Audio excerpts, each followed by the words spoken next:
Wy'n dwlu ar adeg yma'r flwyddyn. Nadolig. As dim byd gwell ar ôl diwrnod caled o waith nad o gytre ac edrych ar y cardiau. Draddodiad hyfryd yn dwi. Danfon a derbyn cardiau. A dwi ddim yn draddodiad mor hen â ni chwaith. Dechreuodd fel ymgyrch i gael pobl i ddefnyddio'r gwasanaeth post. Dechreuodd yn 1840. Yn oes Victoria, dechreuodd rai pobl hala cardiau cas at ei gilydd, fel jôc. Wel, dyw hwnna ddim yn nadoligaidd iawn, ydy e? Ond oedd y rhan fwyaf yn neis, gyda lluniau nadoligaidd hyfryd ar y blaen. Gad ni weld. Wy'n gweld bod lluniau'r geni dal yn boblogaidd. Wy'n siŵr bod mamau a tadau ar draws Cymru yn chwilio am wisgoedd ar gyfer sioeau Nadolig nawr. Tywelion ar gyfer y bugeiliaid, tinsel ar gyfer yr yngylion. Ond oeddech chi'n gwybod, mae Francis o Assisi luniodd y llun gwreiddiol, a ddim moyn teimlo ysbryd y Nadolig, a lledodd y syniad ar draws y byd.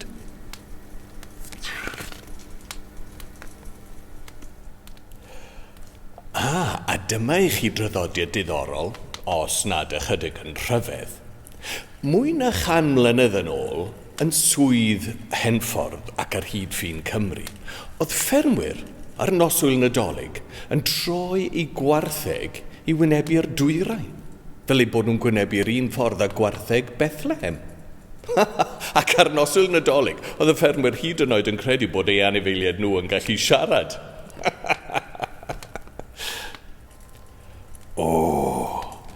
Boes bach, wy'n dwlu ar bwdin Nadolig. A chi? Cofiwch chi, wy'n falch nag o'n i o gwmpas yn y canol oesoedd. Oedd ei pwdin Nadolig nhw yn swno'n wahanol.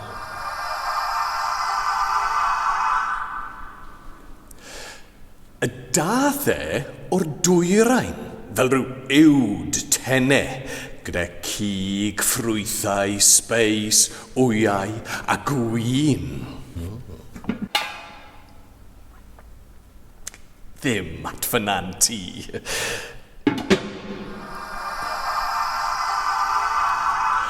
Diolch byth, nath Elizabeth y cyntaf ei dewhau gyda mwy o ffrwythau. Un o'r ryseitiau blasus y Tuduriaid. A dyna sut cafodd yr enw Pwdin Plwm.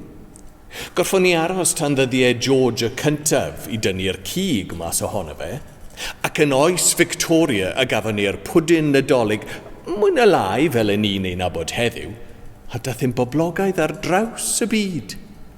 Nawr, wy'n licio fe gyda hufen, neu cwstard, neu gwell fyth, y ddau.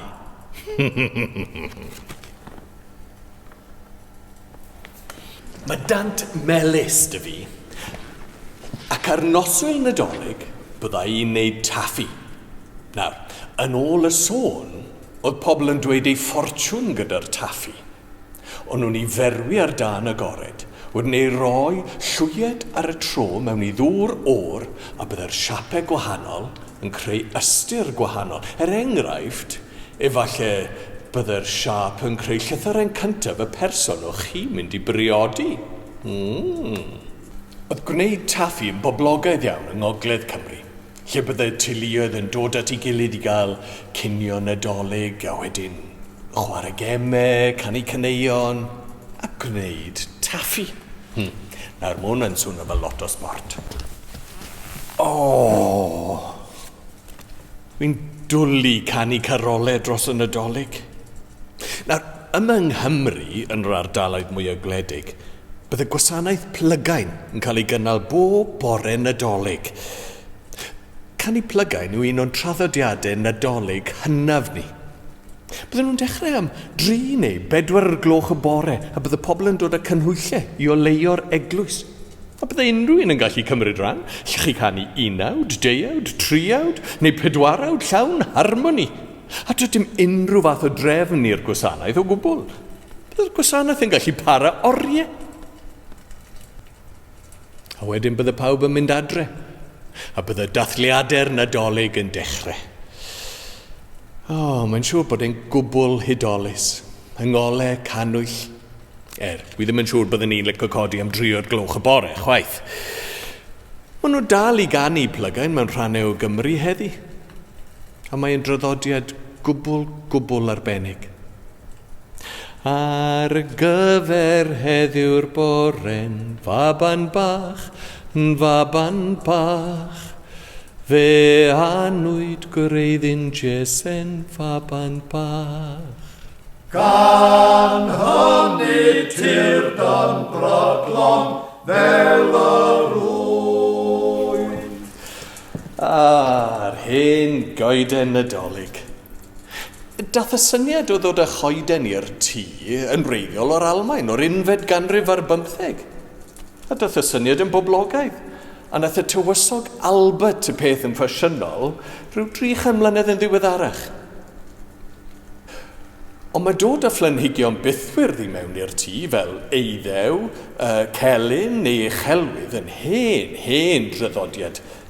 Oedd y paganiaid yn meddwl bydde fe'n helpu chi fyw am byth gan bod nhw'n wyrdd drwy gydol y flwyddyn. Nawr, oedd y derwyddon, ac oedd dipyn o reini gyda ni yng Nghymru, yn credu mai uchelwydd oedd y peth cryfa, ond o chi dim ond yn cael ei dorri, yng ngolau lleiad llawn, a ddim defnyddio unrhyw beth wedi wneud o haearn, ac o chi ddim i fod i gyffwrdd ar llawr. A pheth arall, yn yr hen ddyddiau, oedd yna reol bwysig. Dim planhigion bythwyrdd gan gynnwys y goeden Nadolig i ddod i'r tŷ cyn noswyl Nadolig. Achos bydde fe'n anlwcus. Sa'n credu byddwn ni'n gallu ymdopi gyda hynny. Mae'n addurniadau i lan ers diwedd Hydref. Wi'n dwlu ar y dolig. Nawr, mae gan y dyn yma sawl enw ar draws y byd. Santa Claus, Sinterklaas, hyd yn oed King Frost, King Winter, St Nicholas, Father Time. Ond yn un abre yma yng Nghymru fel Sion Corn. Chi'n gweld, yn yr hen ddyddiau, os nag ych chi'n gwybod beth oedd enw rhywun, o'ch chi'n galw nhw Sion hwn neu Sion llall. Felly oedd y boi arbennig yma, oedd yn adnabyddus iawn am ddod lawr y corn simdde, yn cael ei alw'n Sion Corn.